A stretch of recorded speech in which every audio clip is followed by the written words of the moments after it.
After having read through probably about half of those of you who have submitted the To Kill a Mockingbird Analyzing Author Purpose document, I wanted to do another example to kind of clarify some things that I found myself typing over and over again. So I figured it'd be easier if I just did a quick clarification video.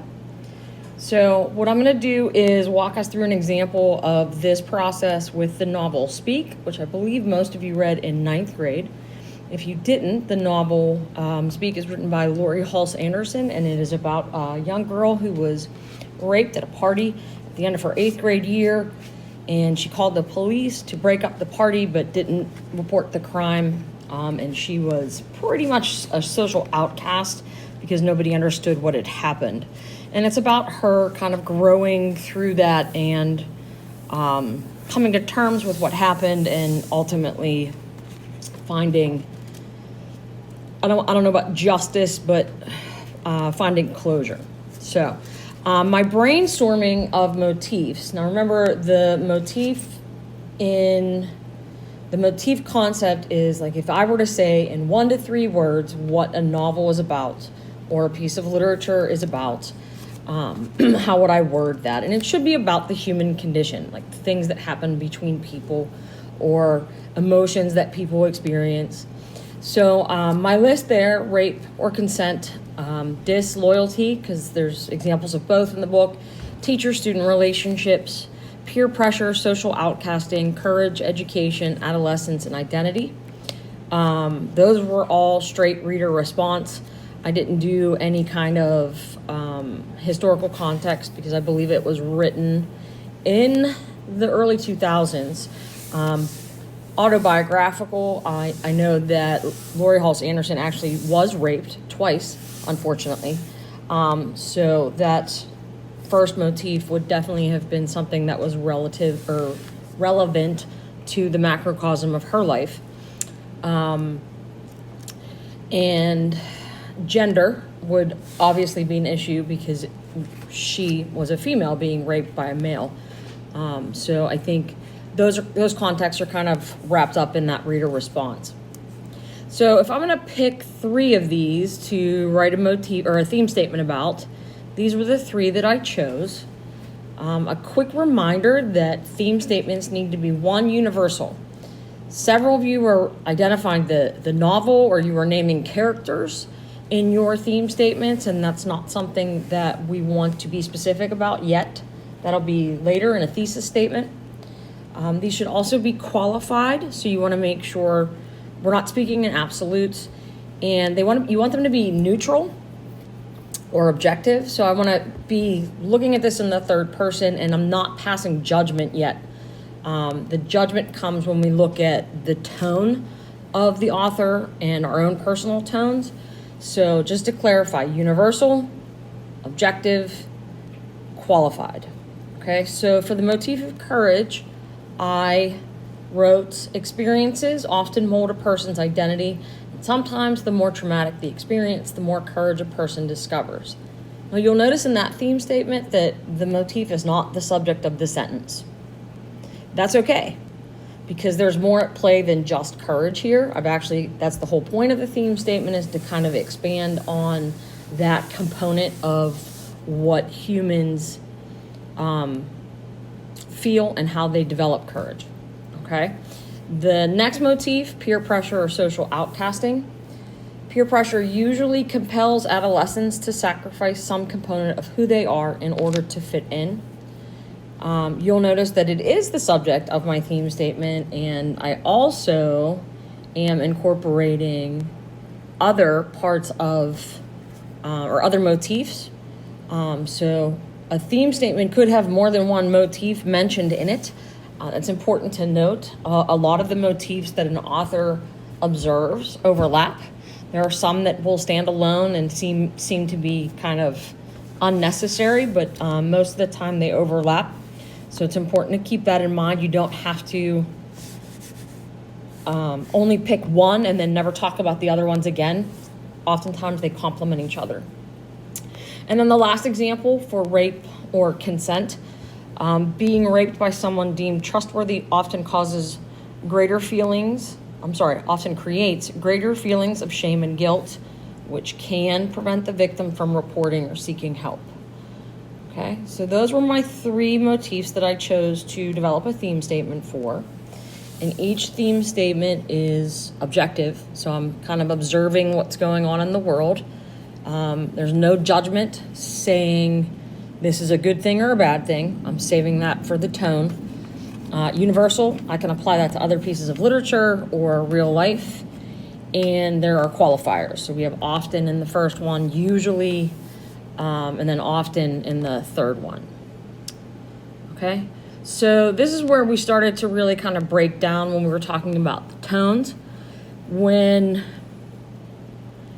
some of you were very, you got there, but you took a lot of words to get there, and some of you just said positive or negative, and some of you kind of looked at it as how you felt toward the author. So I want to make sure we clarify this.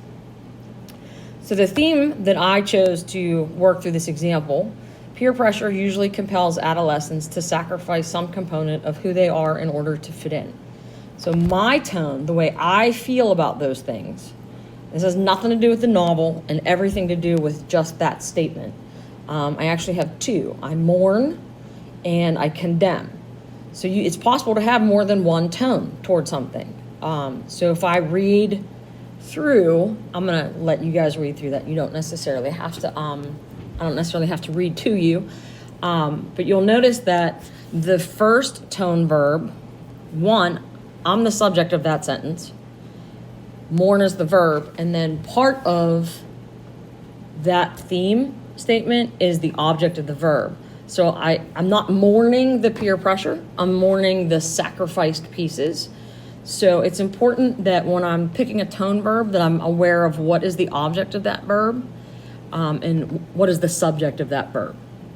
So I mourn the sacrificed pieces of a person's identity, often caused by peer pressure.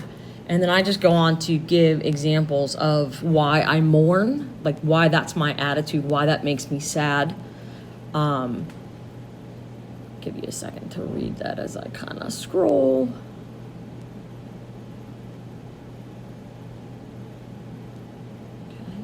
And that second tone verb was condemn.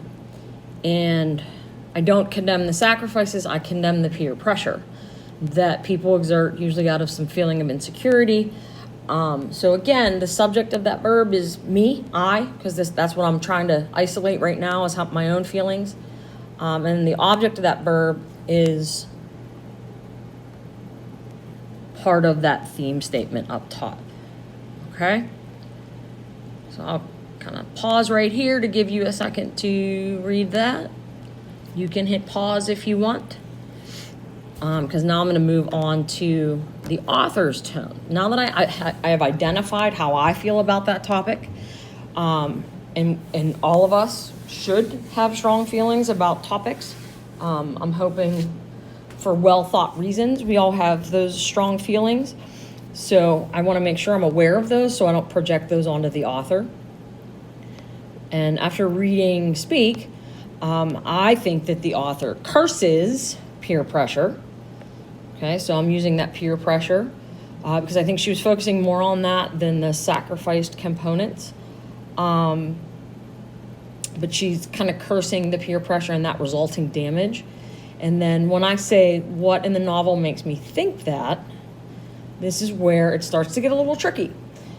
This is where a lot of us focus on plot, which is a great starting point, but we want to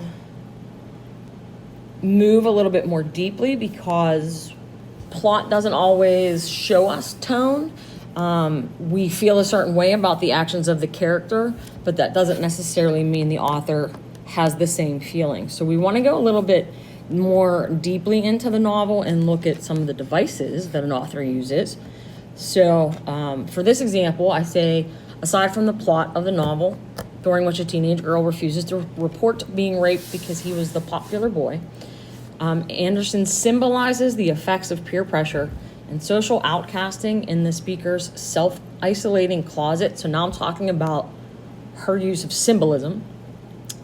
at school where she feels safe to create art, and the inability to look in a mirror. So she can no longer look in that mirror, and that symbolizes her loss of self-identity.